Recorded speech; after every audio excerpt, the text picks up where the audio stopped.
have only one pair of good boots, and I seldom get to use them. But they were the first thing I packed.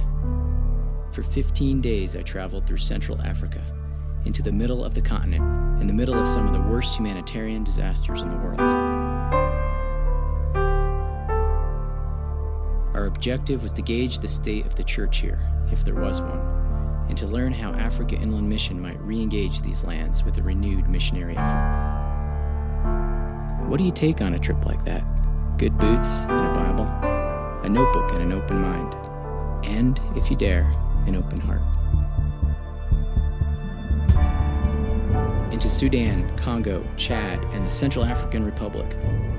4 countries with a combined landmass equal to 2/3 of the United States, but without the roads.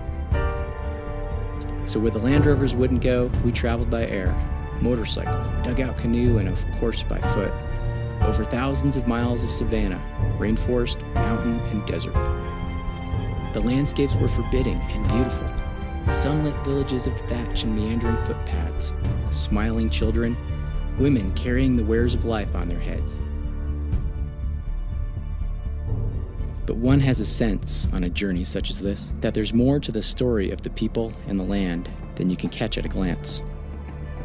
When you take time for a cup of tea and a conversation, you begin to see the real picture, and it is largely a disheartening one. From the southern mountains of Sudan all the way inland to Lake Chad, these 4 unique nations share one tragic history.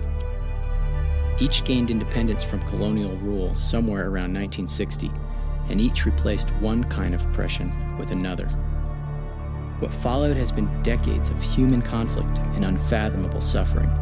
Economies and communities were destroyed, infrastructures crumbled, people scattered, the wicked prospered, and the righteous lost their homes.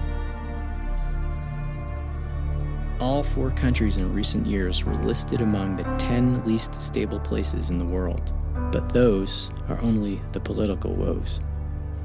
For most of the people here, generations of spiritual darkness rooted in animistic beliefs have led to a culture steeped in fatalism and fear.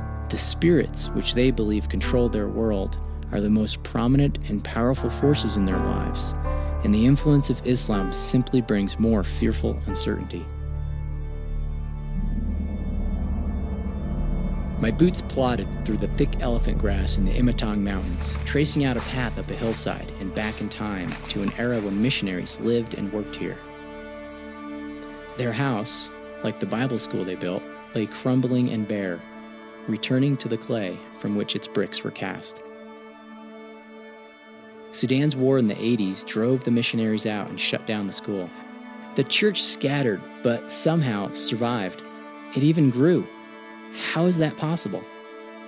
It's been said that the local church is the hope of the world, and in Central Africa, glimpses of that hope still remain, though they might seem like the courageous flickers of a lamp about to go out. I sat and listened to James and John, 2 young Sudanese pastors aptly named, as they told the story of reclaiming a village for the Lord, and how they fought for it, literally on their knees, next to a slab of concrete that was once a whole church.